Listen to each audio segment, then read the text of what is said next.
Hey everyone, so today I'm going to teach you all how to make a spicy cheesy ramen.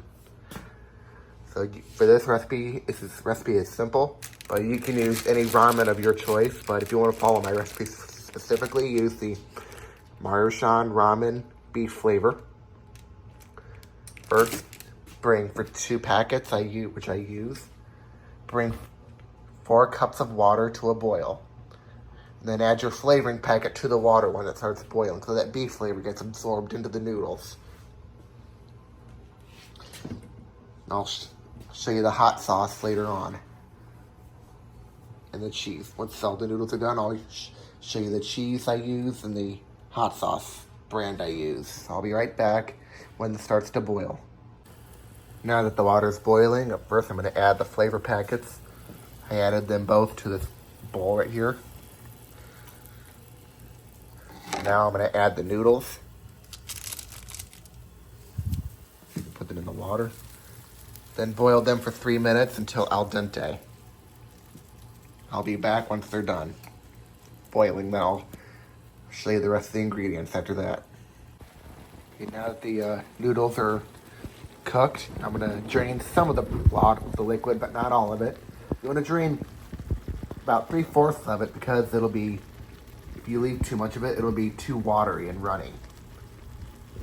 I'll be right back. Okay, I need both my hands to do this to avoid getting burned.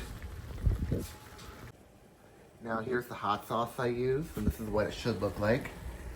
There is some water in there. Yeah, the burner's still on. It'll help the cheese melt quicker. This is the Louisiana brand hot sauce. This is the brand I like to use. And if you want it spicier, you could add a lot more. You could add a higher level of spice. Like if you like habanero hot sauce, you can add level 10. Then the cheeses here, the cheeses I'm using. This is got a block cheese right here, which I sliced up. This is the Cracker Barrel super sharp cheddar cheese. Then I'm gonna add some sharp cheddar shredded cheese made by Kraft. Add the cheese really quick.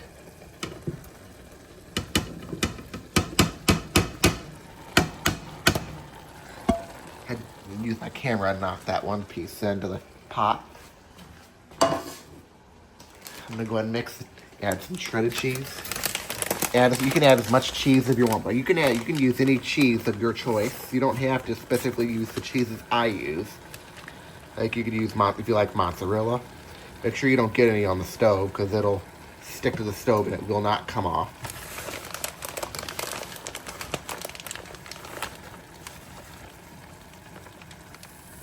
Oops, I've got some on the stove right there. Get some and wipe that off. Let's get a dish towel. See, that's what happens. It's sticking to the stove. Now I'm gonna stir this cheese in. Let them melt. I'm gonna be right back once everything's melted. This is what it should look like.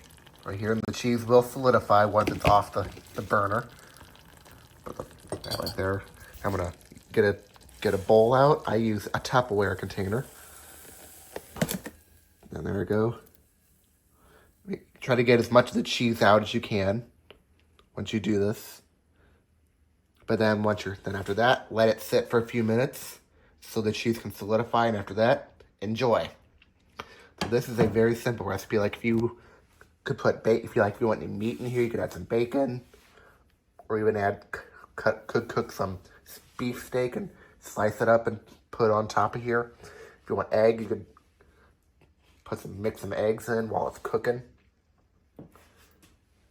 Yeah, but I don't do stuff like that. This is just the way I make it. Yeah, this is a very good recipe, so be sure to subscribe to my channel if you haven't yet.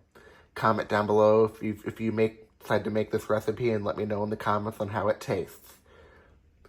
But when you let it sit probably at most between 3 to 5 minutes, so the cheese can solidify just a little bit. And then it'll be really good. And yeah, it is spicy, but it's not too spicy.